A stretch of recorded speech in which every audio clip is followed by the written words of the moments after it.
So some of you are software engineers. You may have heard of Chaos Monkey at Netflix.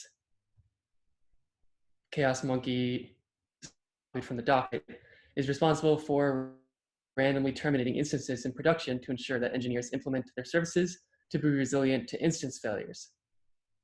This is already dangerously useless, bordering useless, but it turns out to be useful. So, but don't worry, it's not too late. The thing is, that's helpful. Chaos Monkey is helpful, but what about inside your app, right? Your app, typical app, has many functions, and it's important that they do their job. For instance, accepting arguments as input, doing some work, and then producing some reliable output. For the sake of my presentation flow, you might think of these input arguments as acorns or nuts. Well, I introduce you to a cuter yet more destructive and very much less useful tool, Chaos Squirrel. Chaos Squirrel is responsible for randomly destroying function arguments in production to ensure that engineers keep getting paid to debug hard to reproduce errors. How does that work?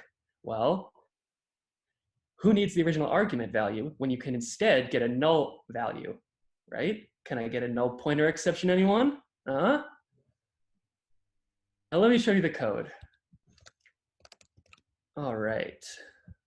Here is a simple Java app with Spring that does one thing. It takes in a greeting parameter called name, and the default value is world, and it shows you hello, comma, the thing you gave. Here you can see that working in action. Oh, no, you can't, because I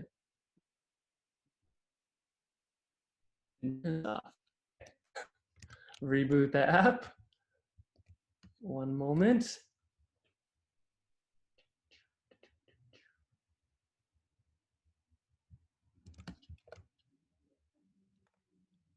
Okay, so here is, we can use hello n. All right, cool. And then that's a good app. Seems like it works, right? But we're not going to get paid to develop an app like this.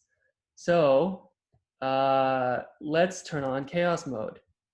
So what we can do is we can just pop in here and set the scope and level of the chaos that we want in our app. So I'm going to start with package getters. So this will be all the methods that start with get in our application, which is great, right? Because like I said, you want to save things, you want to retrieve things, and when you retrieve things, you probably want the thing that is in the database, but you might want something else like a null.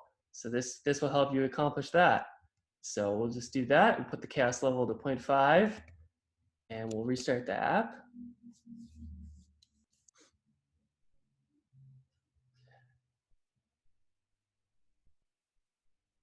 And just pop over here.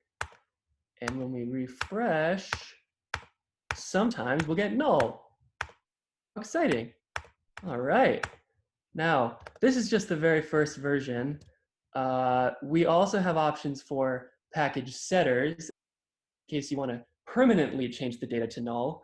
And we also have package public in case you just want to wreak havoc everywhere.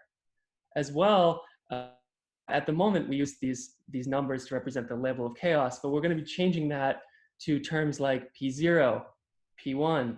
That will mean 100% of the time something will go wrong. So P1 would be 50%. Transient, we'll put at 5%. And then we have my favorite one, can't reproduce, won't fix, at 0.1%. Just enough to make it to the JIRA, but not enough to actually find the problem. And that's V1 of Chaos Squirrel. Thanks, everyone.